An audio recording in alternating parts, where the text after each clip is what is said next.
Ce-ar fi dacă v-ar spune că cel mai puternic inamic al bacteriilor nu se vinde în farmacii, ci este ascuns într-un loc întunecat, extrem de umed și plin de materie organică? Un loc care, în mod șocant, este de 1000 de ori mai steril decât o sală de operație modernă. Astăzi vă dezvălui de ce beau această rășină neagră în fiecare dimineață și cum această substanță străveche, căreia niciun microb nu i-a putut rezista timp de milioane de ani, vă poate salva vasele de sânge și stomacul. Sunt Pavel Stancu, tămăduitor, și vă salut! De o viață întreagă adun rețete verificate ale medicinei populare din diverse colțuri ale lumii, dar mai ales de pe plaiurile noastre românești. Studiez plantele, nutriția și metodele simple, dar profunde, prin care ne putem susține sănătatea, în special după vârsta de 60 de ani. Așadar, ce este mai exact această substanță, acest propolis? Gândiți-vă la el nu ca la un simplu produs al stupului, ci ca la un sistem de apărare complex, o fortăreață chimică impenetrabilă. Albinele trudesc neîncetat, adunând substanțe rășinoase de pe mugurii arborilor care ne înconjoară. Ele vizitează mestecenii, plopii, pinii și castanii din pădurile noastre falnice, amestecând aceste rășini cu ceară curată și cu enzime secrete din propriile lor glande. Rezultatul acestei alchimii naturale este propolisul, o masă densă, întunecată, cu o aromă rășinoasă profundă și tăioasă. La o primă vedere poate părea un material banal. Însă, dacă privim în structura sa intimă, descoperim că este una dintre cele mai complexe substanțe naturale care există pe fața Pământului. În interiorul său au fost identificate peste 300 de compuși activi. Vorbim despre flavonoide, acizi fenolici, terpene, uleiuri esențiale și o multitudine de minerale esențiale. Mai mult, compoziția sa este o amprentă a locului din care provine, schimbându-se în funcție de regiune. Propolisul recoltat din inima munților Carpați este diferit față de cel din alte zone ale lumii, cum ar fi cel brazilian sau egiptean, fiind adaptat perfect la flora noastră specifică. Dar, indiferent de geografie, un singur lucru rămâne absolut neschimbat și incontestabil peste tot: o activitate biologică de o putere copleșitoare care nu lasă absolut nicio șansă agenților patogeni. Haideți să pătrundem în mecanismul său de acțiune. Pentru a înțelege pe deplin motivul pentru care acest remediu nu lipsește din rutina mea zilnică, trebuie să privim exact ce face în interiorul corpului uman. Să începem cu aspectul cel mai evident. Când vine vorba despre propolis, primul impuls este să spunem că ne ridică imunitatea. Sună încurajator, dar ce înseamnă de fapt această expresie? Sistemul imunitar nu este o barieră statică, nu este un zid de piatră sau un scut de fier. Imaginați-vă mai degrabă o orchestră simfonică alcătuită din sute de mecanisme fine care trebuie să interacționeze. Și de cele mai multe ori, problema principală nu este că această orchestră cântă prea încet. Tragedia apare atunci când instrumentele cântă complet decalat. Odată cu trecerea timpului, sistemul nostru imunitar suferă transformări, devenind mai puțin precis.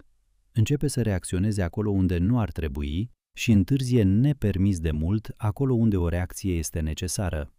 Medicina a denumit acest fenomen imunostare. Nu este doar un cuvânt, ci un proces real care influențează cât de des vă îmbolnăviți, cât de mult durează recuperarea și cum vă simțiți în general. Și aici intervine propolisul, care nu acționează ca un amplificator de volum, ci ca un dirijor desăvârșit. Flavonoidele prezente în compoziția sa, în primul rând chercetina și chemferolul, influențează direct activitatea celulelor imunitare. Ele le ajută să recunoască cu o precizie mai mare adevăratele amenințări și stimulează producția de interferoni, acele proteine care întâmpină primele un atac viral. Și, acesta este un moment cheie, ele nu turează sistemul imunitar în gol, ci îl ajută să funcționeze mai precis. Această distinție este importantă, deoarece o imunitate accelerată necontrolat nu este o protecție, ci un risc. Reacțiile autoimune, inflamația cronică, răspunsul exagerat la iritanți inofensivi, toate acestea sunt rezultatul unei imunități dezechilibrate, nu slabe. Aici, propolisul demonstrează ceva neașteptat. Cercetările din ultimii ani atestă la propolis o acțiune imunomodulatoare, nu imunostimulatoare, ci precis modulatoare, adică ajută sistemul să își găsească echilibrul. Dar imunitatea este doar o fațetă a acestui diamant brut. Înainte de a merge mai departe, vreau să vă ofer o primă metodă practică, o rețetă veche pe care am adaptat-o și verificat-o în timp, extrem de utilă în sezoanele reci pentru protejarea gâtului și a căilor respiratorii superioare. Aveți nevoie de o linguriță de miere de salcâm de la apicultorii noștri locali, amestecată cu exact 5 picături de tinctură de propolis de 10% și o jumătate de linguriță de unt de casă topit. Acest amestec, luat încet, lăsat să alunece pe gât în seriile reci, creează o peliculă protectoare și calmează iritațiile aproape instantaneu. Totuși, fiți prudenți. Înainte de a încerca orice remediu natural sau rețetă din popor, consultați-vă obligatoriu cu medicul dumneavoastră curant pentru a vă asigura că vi se potrivește perfect și nu interacționează cu alte afecțiuni sau tratamente pe care le urmați. Există însă o altă latură a acestui miracol natural, una despre care se vorbește mult mai rar, dar care este indisolubil legată de întrebarea cu care am început. De ce nu există niciodată mucegai în stup? Să ne întoarcem în acel spațiu întunecat și cald. Sterilitatea de acolo nu este doar rezultatul igienei exemplare a albinelor, ci este în primul rând o bătălie chimică câștigată definitiv.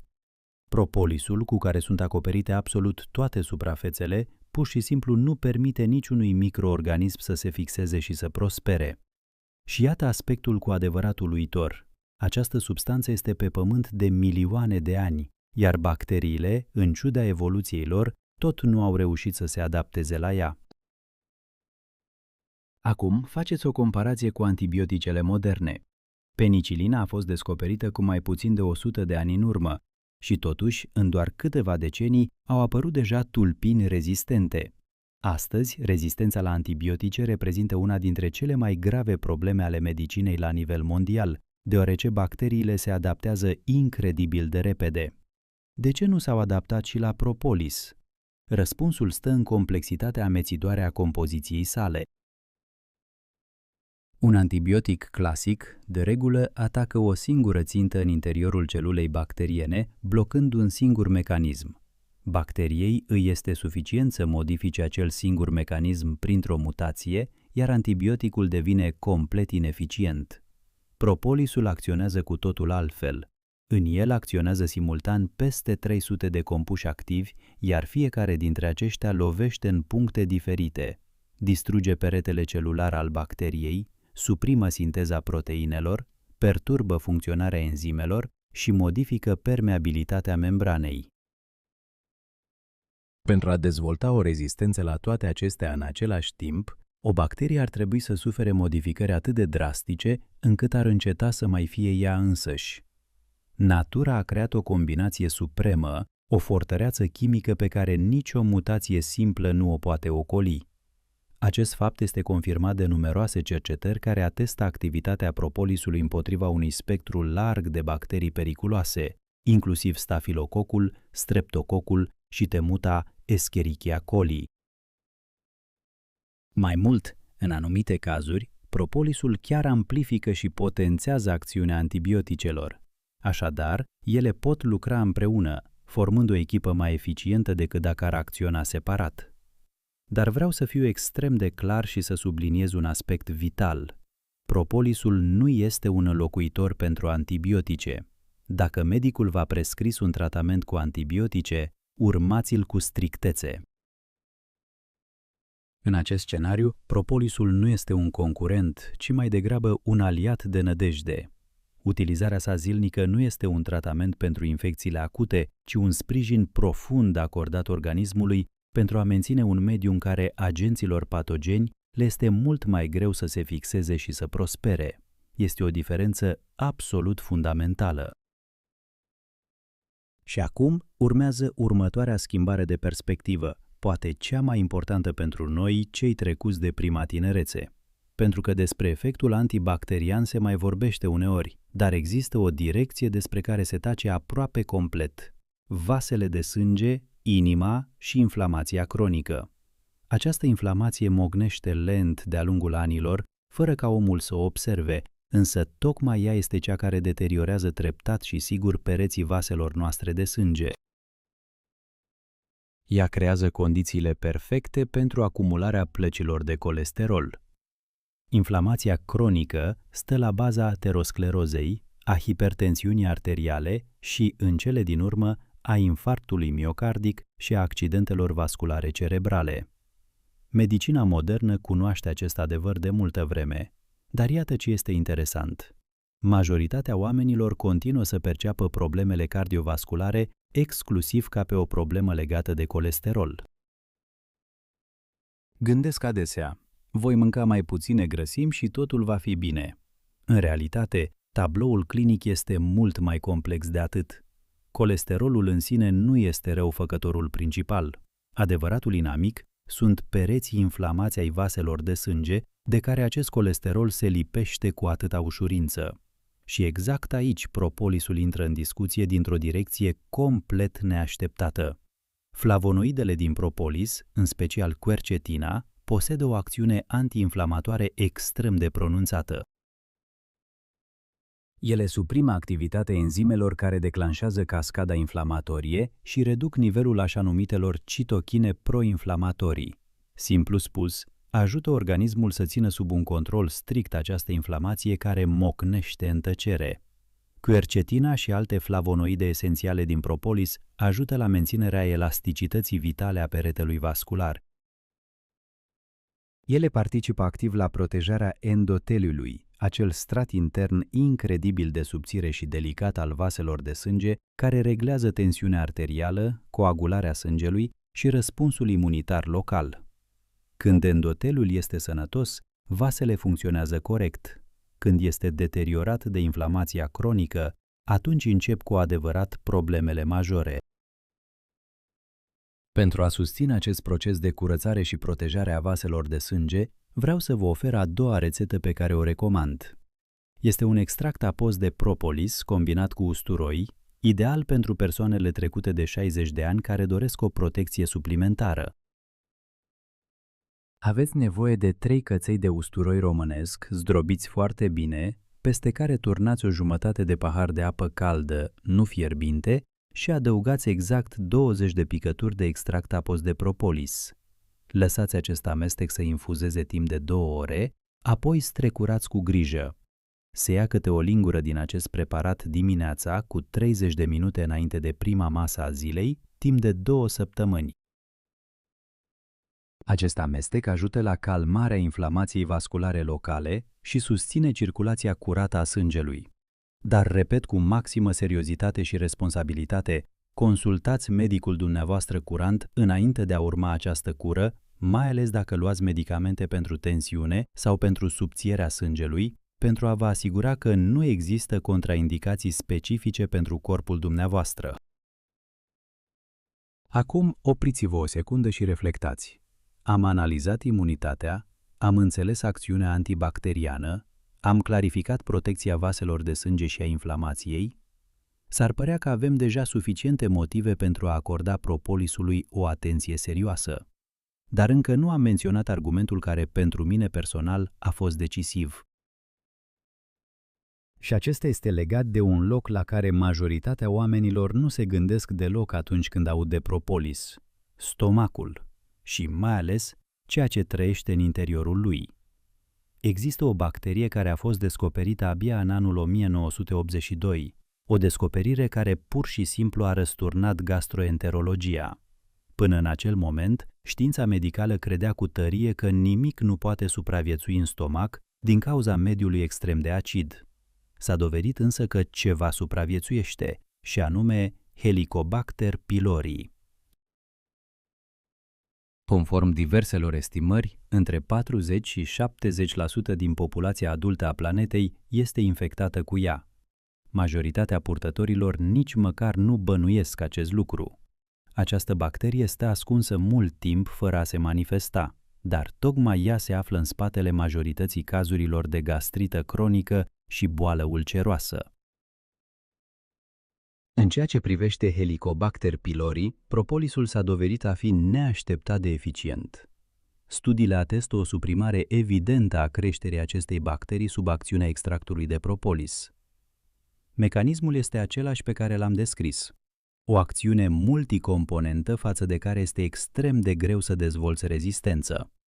Desigur, propolisul nu înlocuiește terapia strictă prescrisă de medicul specialist, dar contribuie decisiv la crearea unui mediu în stomac care devine mult mai puțin favorabil pentru înmulțirea agentului patogen. Un al doilea aspect fundamental este starea mucoasei gastrice. Odată cu înaintarea în vârstă, aceasta se subțiază inevitabil și devine din ce în ce mai vulnerabilă. Propolisul reduce considerabil inflamația la nivelul mucoasei, accelerează procesul de regenerare și ajută țesuturile să-și mențină integritatea structurală.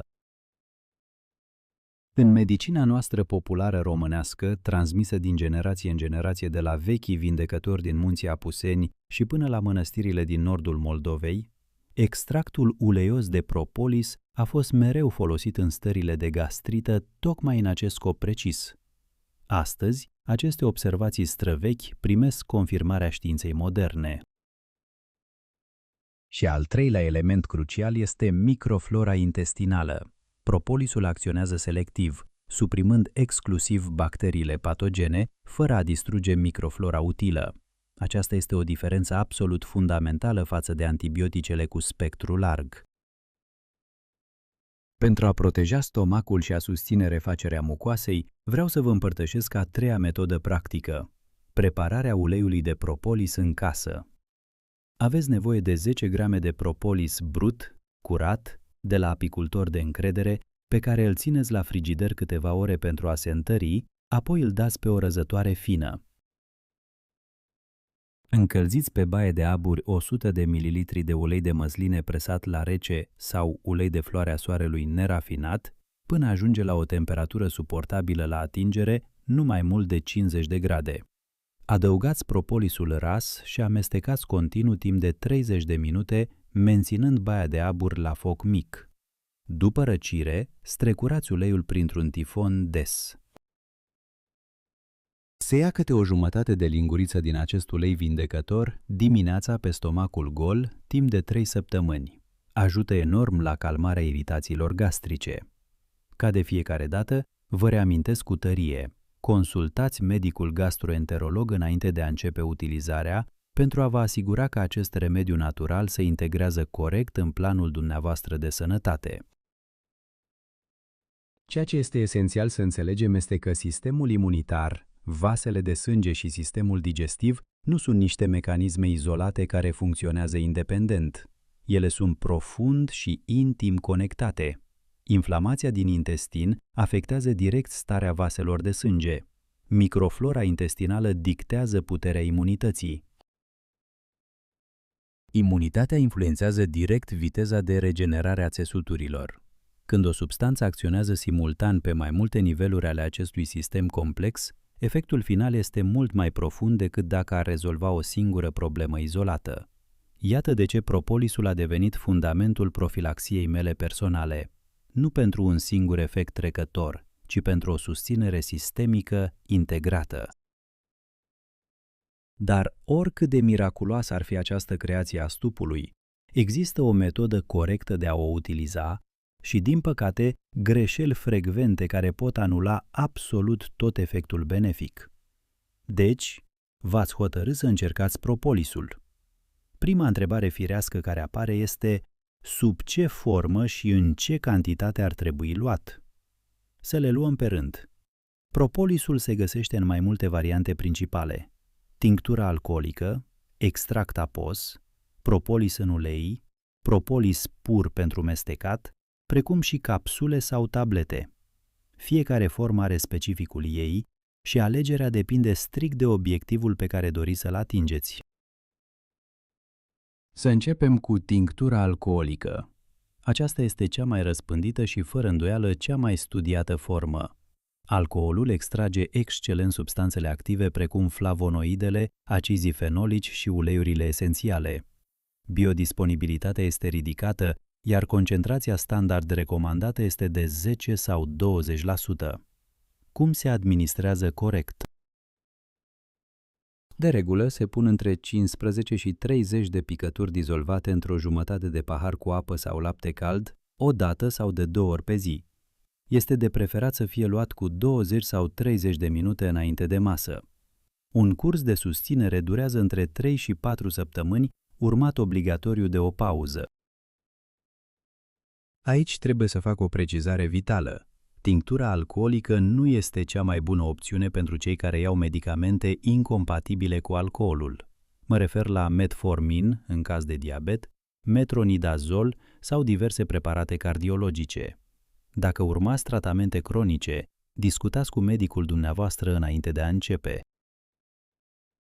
Extractul apos de propolis este o alternativă mult mai blândă. Se extrag mai puține substanțe active decât în varianta alcoolică, dar pentru persoanele cărora alcoolul le este contraindicat, reprezintă o soluție rațională. Se utilizează în aceleași scopuri, iar dozajul se face conform instrucțiunilor preparatului specific.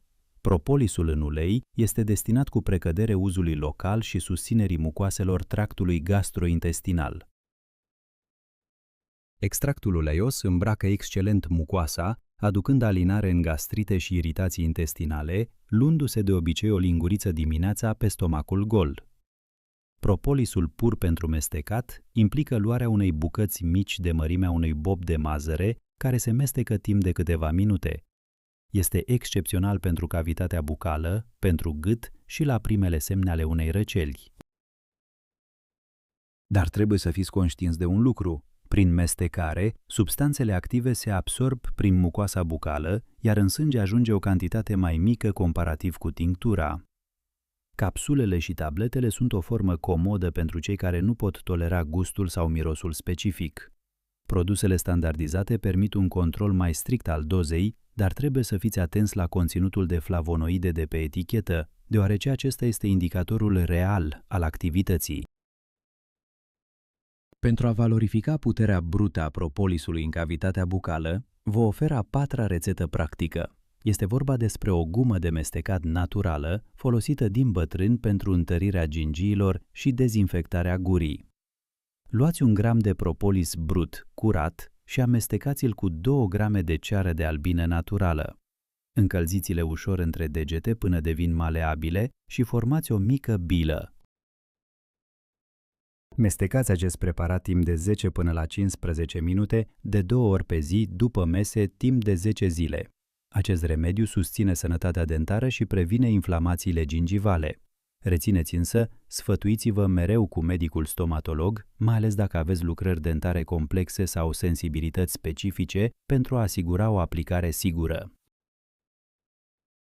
Acum să trecem la cele 3 greșeli majore pe care oamenii le fac frecvent. Prima. Îl administrează neregulat, doar ocazional. O doză unică este aproape lipsită de sens.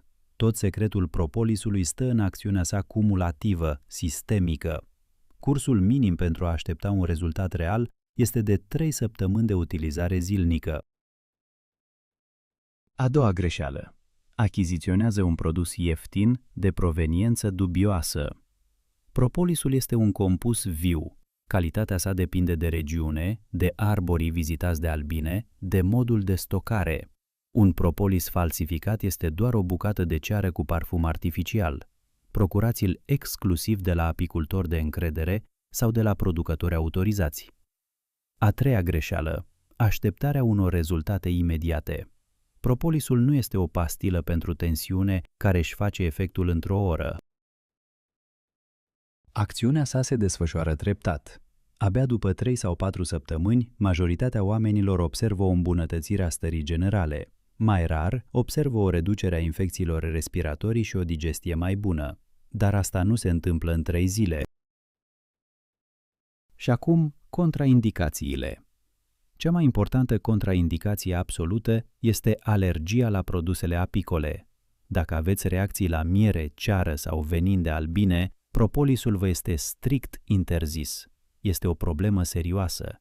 O reacție alergică la propolis poate fi extrem de severă. Înainte de a-l lua pentru prima dată, aplicați o singură picătură de tinctură pe interiorul încheieturii mâinii și așteptați câteva ore. Dacă observați roșeață, mâncărime sau umflături, opriți-vă imediat. Se impune prudență maximă în bolile de ficat, unde forma alcoolică este nedorită. În timpul sarcinii și alăptării, utilizarea se face doar după consultul prealabil cu medicul. De asemenea, dacă luați anticoagulante, medicamente care subțiază sângele, este necesară atenție, deoarece flavonoidele din propolis le pot amplifica efectul. Și ultimul lucru pe care vreau să vi-l spun înainte de a ajunge la ideea fundamentală, propolisul nu este un medicament minune. El nu tratează și nu vindecă boli. Menirea lui este să ajute organismul să își susțină propriile sisteme, acele sisteme care, odată cu trecerea anilor, încep să funcționeze cu o precizie tot mai scăzută: imunitatea, sistemul cardiovascular, digestia. Face acest lucru în mod sistemic, zi de zi, fără a genera efecte adverse, desigur, atâta timp cât nu există contraindicațiile despre care am vorbit. Acesta este motivul central pentru care a devenit un obicei zilnic pentru mine. Dar mai este un aspect profund, exact cel pe care v-am promis la început că vi-l voi dezvălui la final. Vreau să vă adresez o întrebare și vă rog din suflet să nu vă grăbiți să răspundeți. Când a fost ultima dată când ați făcut un efort conștient pentru sănătatea dumneavoastră? Și nu mă refer la situațiile în care o faceți pentru că v-ați îmbolnăvit deja, ci la acele momente în care acționați tocmai pentru a nu vă îmbolnăvi. Majoritatea covârșitoare a oamenilor își amintesc de sănătate doar în momentele de criză acută. Crește brusc tensiunea, aleargă disperați la medic. Apare o durere ascuțită de stomac, încep să înghită grabnic pastile. Contractează o infecție severă, își amintesc brusc de existența imunității. Aceasta este o logică de înțeles, este umană, dar este o logică pur reactivă, care ajunge mereu, invariabil, prea târziu. Însă există și o cu totul altă logică, logica profilactică, logica prevenirii. Propolisul se numără printre acele extrem de rare substanțe naturale care acționează sistemic și simultan. El lucrează în același timp cu sistemul imunitar, cu vasele de sânge, cu digestia și cu inflamația cronică, nu luându-le pe rând, ci abordându-le pe toate deodată în fiecare zi, fără a produce efecte dramatice sau șocuri pe care să le resimțiți pe loc. Și tocmai acesta este lucrul pe care cei mai mulți nu îl înțeleg și prin urmare nu îl apreciază la adevărata sa valoare. Ne-am obișnuit prea mult cu substanțe de sinteză care oferă un rezultat rapid, izbitor de vizibil. Iei o pastilă pentru durerea de cap și în 20 de minute te simți mai bine. Pui o picătură în nas și în 5 minute poți respira liber. Creierul nostru memorează și caută constant această legătură simplă. Am luat ceva, am obținut un rezultat imediat. Propolisul însă funcționează complet diferit. Rezultatul său real, victoria sa supremă, constă exact în ceea ce nu s-a întâmplat. Infecția pe care nu ați contractat-o în mijlocul iernii, inflamația care nu a apucat să se dezvolte, vasul de sânge care și-a păstrat elasticitatea, stomacul care a rămas tăcut și liniștit. Absența problemei este cel mai greu de observat rezultat, dar în esență este și cel mai prețios. Albinele au înțeles această lecție cu milioane de ani în urmă. Ele nu stau să aștepte docil până când mucegaiul își face apariția în interiorul stupului. Ele acoperă meticulos fiecare suprafață cu propolis în avans în fiecare zi. Nu o fac pentru că există deja o amenințare vizibilă, ci pentru că sunt conștiente că amenințarea este mereu posibilă. Aceasta este logica pe care mi-am însușit-o și pe care o urmez cu strictețe. În fiecare dimineață, 15 picături de tinctură alcoolică de 10%, dizolvate într-o jumătate de pahar cu apă, luate cu 20 de minute înainte de micul dejun. Urmez această rutină obligatoriu în cure, respectând pauzele necesare, și fac asta de mulți ani. Nu o fac pentru că aștept o minune coborâtă din cer, ci pentru că am înțeles un adevăr dureros. Corpul nostru nu strigă niciodată după ajutor în avans. Încercați acest drum fără grabă, fără așteptări exagerate. Oferiți-vă 3 săptămâni de administrare zilnică și apoi ascultați-vă cu atenție propriul corp. Vă mulțumesc din suflet că ați urmărit acest videoclip până la capăt. Vă reamintesc că toate rețetele descrise în acest videoclip le veți găsi chiar aici, în descrierea de mai jos. Dacă informațiile v-au fost de folos, vă invit să vă abonați la canalul nostru pentru a nu pierde următoarele rețete și sfaturi valoroase pentru sănătate. Până la noi revederi, prieteni!